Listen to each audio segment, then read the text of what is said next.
Salut Seb, merci de me recevoir à bord.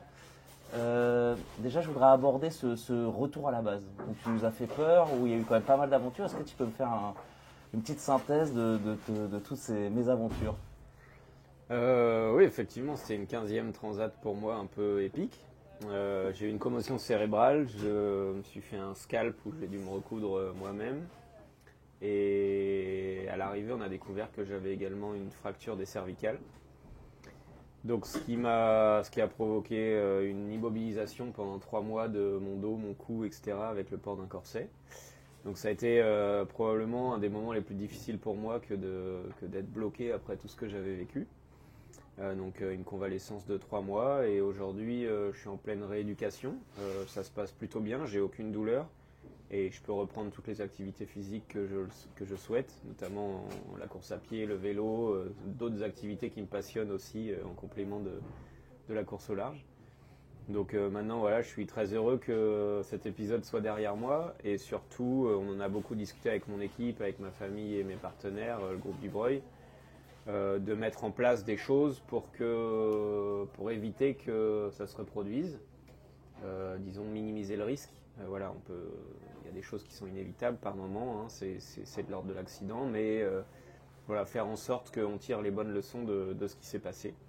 Donc on a travaillé beaucoup sur l'ergonomie, et notamment l'ergonomie qui va aussi un peu avec la sécurité. On a mis en place des sièges moulés sur mesure à mon dos, posés sur des amortisseurs, donc qui absorbent vraiment les chocs verticaux et qui me permettent d'être dans une position de veille tout en étant relâché, ce qui n'était pas forcément le cas avant quand on est assis comme je suis actuellement. En fait, les impacts verticaux sont si intenses que dès qu'on est un peu relâché, ça nous tasse le dos.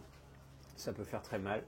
On a mis en place des bannettes qui sont vraiment des vrais lits qu'on peut basculer en fonction de la gîte et sur lesquels j'ai un matelas un peu en mode sur le dessus, un petit peu pouf-habille si on veut, pour que je sois bien englobé, et quelque chose qui m'empêche d'avancer, où je peux avoir les pieds bien calés en cas de décélération intense. Et en plus de ça, on a fait appel à des pêcheurs locaux au Sable d'Olonne pour nous construire des filets. Des filets en fait qu'on installe pour diviser la cellule de vie en deux parties et qui m'empêcheront d'être projeté contre une cloison si jamais, voilà, en passant la porte, je heurte quelque chose ou le bateau tape une vague. Je m'arrêterai dans un filet en dynéma plutôt que dans une cloison en carbone. Ouais. Ça fait pas rêver les conditions, hein. Ça fait pas rêver, ça fait partie du jeu. Je pense qu'on est à une ère où la technologie s'est développée si vite sur les 6 dernières années que voilà, je pense que nos consciences n'ont pas suivi.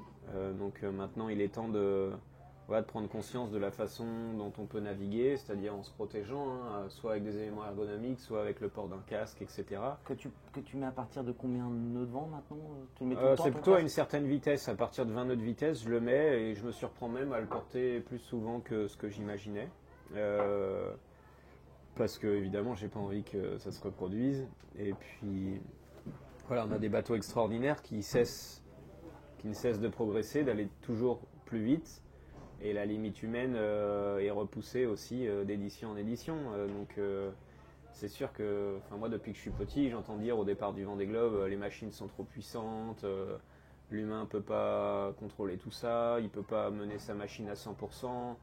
Sauf que c'est pas vrai. À chaque fois, la limite technologique a progressé, mais les limites de ce qu'on est capable de faire et de produire aussi.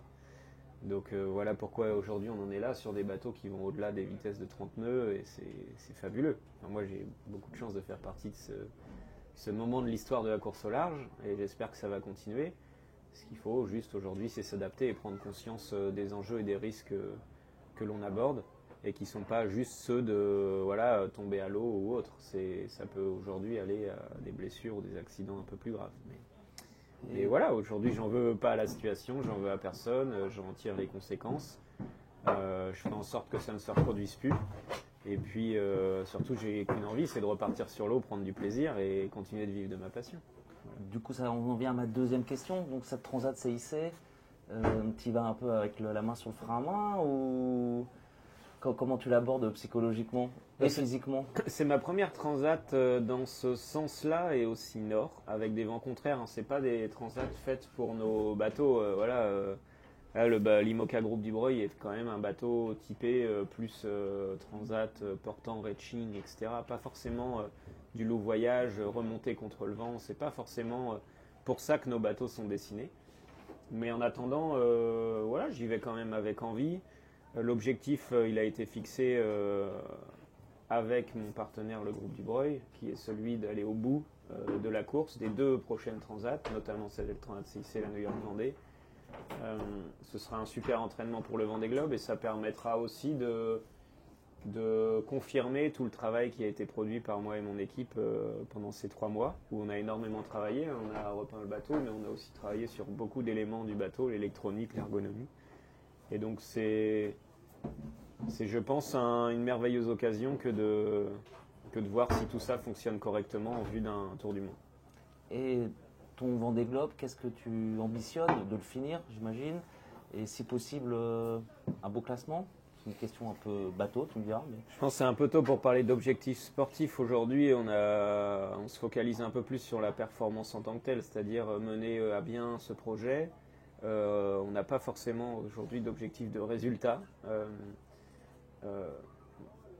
Pour rappel, j'ai abandonné le Vendée Globe en 4e position dans les mers du Sud avec un bateau qui a subi pas mal d'avaries avant la course. Et je ne m'étais pas forcément fixé d'objectif non plus, donc ça a été une très grande frustration pour moi. Mon objectif avant tout, c'est de pouvoir mener ce bateau Groupe du Breuil à l'arrivée du Vendée Globe. Voilà, prendre le départ d'une course comme celle-ci, c'est déjà une belle victoire. Franchir la ligne d'arrivée, ça relève de l'exploit. Et un jour, peut-être, je pourrais prétendre à vouloir y aller pour gagner. En tout cas, ce serait un de mes rêves. Mais aujourd'hui, on n'est pas prêt. Mais en attendant, je suis persuadé qu'avec un bateau, une machine comme on a actuellement, si on finit le Vendée Globe, on fera déjà un beau résultat. Okay. Voilà, je pense qu'on l'a déjà prouvé un petit peu en récupérant le bateau juste avant la Transat Jacques Vabre 2023, en prenant le départ de la retour à la base. En fait, ce bateau, il est extraordinaire. On déroule les voiles et puis on est déjà dans le top 5. C'est incroyable. C'est incroyable. Tu me rappelles un petit peu l'Archi, c'est l'ancien... c'est l'ancien Eleven Sour. En fait, ce bateau a été designé par les Américains d'Eleven Sour en vue de faire The Ocean Race 2023, enfin 2022-2023, et ils ont 2023 plutôt, et qu'ils ont remporté.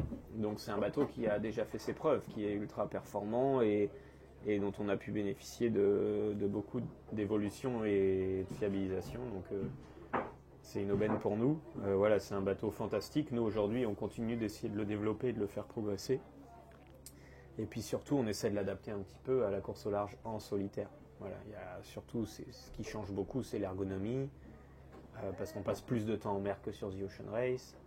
Et c'est aussi beaucoup l'électronique, puisqu'il n'y a pas d'équipage en cas de pépin pour prendre la barre et prendre le relais. Donc voilà, c'est surtout sur ça qu'on travaille. D'accord, bah écoute, je te remercie. Merci beaucoup. Top.